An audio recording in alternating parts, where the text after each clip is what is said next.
Dr. Napolitano, let's talk about eyeglasses and or actually lenses. Some people, and I would be one of them, I'm wearing 99-cent glasses for reading. And you tell me whether that's a bad thing and I should really do something else, something more sophisticated. But the point is, I see my wife putting in lenses, and me, I can't take eye drops because I just don't like it. I probably need to get used to it. Anyway, tell us a little bit the difference between eyeglasses and lenses. Besides the fact that some people might prefer another one, is there any difference in quality, any disadvantage from one versus the other one? Talk a little bit about that, please. Well, contact lenses are not for everybody. Just like you said, you have to be able to touch your eyes, to put these lenses in your eyes and take them out. So they definitely are not an option for everybody, all of our patients. But if it does work and if you are able to use them, then it's a wonderful alternative that we have available. Let's say you have a wedding to go to and you don't want to wear your glasses. Now you can put your contact lenses in. So that's a nice option that we have. Nowadays, we have a lot more option when it comes to contact lenses. We have contact lenses that correct for the astigmatism. We have contact lenses that also correct for presbyopia. The market is definitely expanding. The optics are becoming much better than what they used to be. To interrupt you, explain astigmatism, explain presbyopia. Which one of those? What are we talking about here? Nearsighted, farsightedness, reading. What are we talking about? Okay. All right, let's talk a little bit about that. So nearsighted, when a person is nearsighted, basically they're myopic, what we call myopia. They are not able to focus at distance. They can't see far away, but they're able to see up close. If a person instead is farsighted, what we call hyperopia, then it's the reverse. The patient is not able to focus at near. They cannot see up close, but they're able to see everything far away. Now, these are very broad terminologies there, very broad definition. If a patient has higher amounts of either or, then the vision is affected at both distances, both far away and up close. Now, astigmatism, on the other hand, is just the shape of the eye. Pretty much the cornea, which is the front part of the eye, instead of being perfectly round, one side is a little bit longer than the other. So it looks more like a football versus a basketball, for example. And that also affects vision at both. It affects at distance and at near. Okay? Because it causes distortion. When the light hits the eye, it causes some distortions there. And a person who's nearsighted or farsighted could also have astigmatism at the same time. Got it. And is a nearsightedness when you don't see close up? Is that the same than needing reading glasses, or is that still a different phenomenon? Now, needing reading glasses after the age of 40, that's called presbyopia. That happens, and everybody's going to go through this process. It's not one person that happened, one person doesn't happen. Everybody's going to go through this process. After the age of 40, again, is another thing to look forward to. But unfortunately, our eyes, they lose the ability to focus up close as well as they used to before. And hence, you're going to need reading glasses. Now, if you are a person who is nearsighted to begin with, where you really have a hard time seeing far away, but you can see up close, even after the age of 40, if you take your glasses off or your contact lenses off, then you might be able to see up close. But when your distance vision is neutralized, when you have glasses there or contact lenses, you're not going to be able to see up close. And everybody's going to go through that process. No matter whether you're farsighted. Let's go back to the glasses a little bit here for a moment. So, glasses versus contact lenses. What do you think are the pros and cons in either one of them?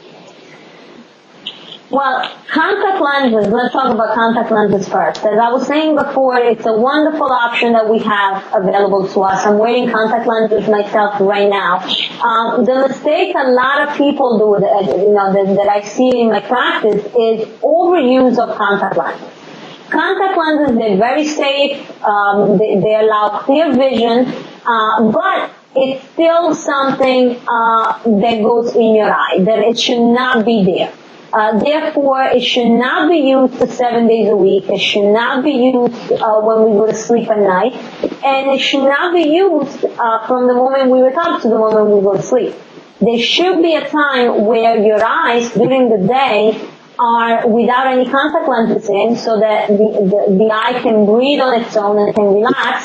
And what I usually tell my patient is just wear them a maximum of 6 days a week, and at least once a week stay out of contact lenses. Just let your eye rest, let it breathe on its own, and definitely don't sleep with contact lenses. I would say, in my opinion, sleeping with contact lenses is the worst thing you can do for your eye, because you're really decreasing the amount of oxygen that goes to the eye. Glasses, on the other hand... Even, let me ask you a question here, because there obviously are contact lenses out there which you now can wear for 6, 7, and even more days. They're apparently made for that. So are you telling me that you're against those particular contact lenses? I am not against them, but I prefer not to use them. Removing the contact lens, in my opinion, only takes a few seconds. And at night, if taking a few seconds to remove the contact lens so that your eye can be healthier is too much time, then that's not a good thing. Then maybe you should not be wearing contact lenses. Now, there are instances where I do use those overnight contact lenses for my patients, because using those let's put it this way, if I know that my patient is going to sleep with contact lenses no matter what I tell them, then I'd rather them having a contact lens that is approved for overnight use, so that I know that at least they're getting more oxygen, but I do not recommend it. Got it. All right. Glasses. Glasses, there's really no cons of wearing glasses. In some instances, if you have a high prescription, then glasses could reduce the amount of peripheral vision that you see because of the thickness of the lens. In that case, I do recommend contact lenses more. The other instances where eyeglasses might not work for a specific person is if they have different prescription between the two eyes. If the prescription difference between the two eyes is great, like for example, one eye is nearsighted, one eye is farsighted, then glasses are not going to work, because there's going to be too much image difference between the two eyes with glasses, and therefore even in that case contact lens is going to work better.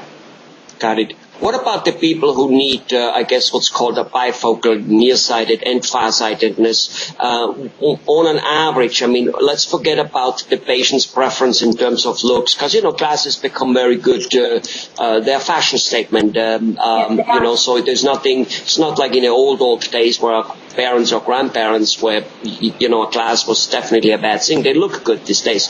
So, let's forget about that aspect, but would a lens be, contact lens be better for those people who need to be switching around between a far and nearsighted, or a glass better, or doesn't make a difference? Sometimes, eyeglasses are definitely going to work better in that case, because we can definitely control the eyeglasses a lot better.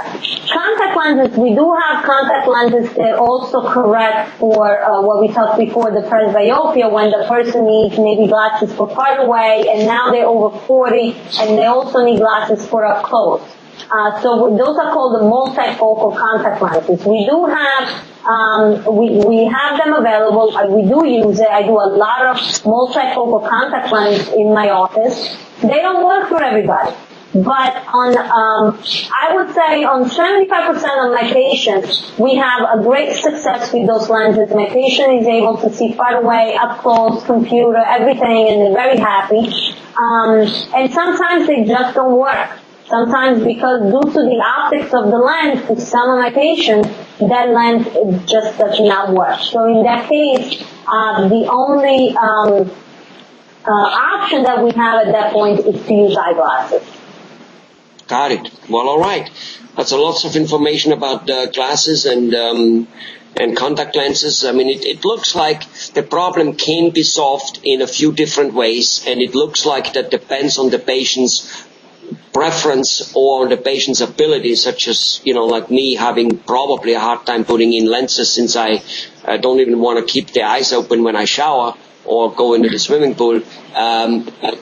So either way, most problems can be solved both ways, even though here and there seems to be a little bit of a handicap in one or another one, but either way it can be solved. And some people can use contact lenses, sometimes glasses, most of the times, things like that depends on their particular wishes and situation.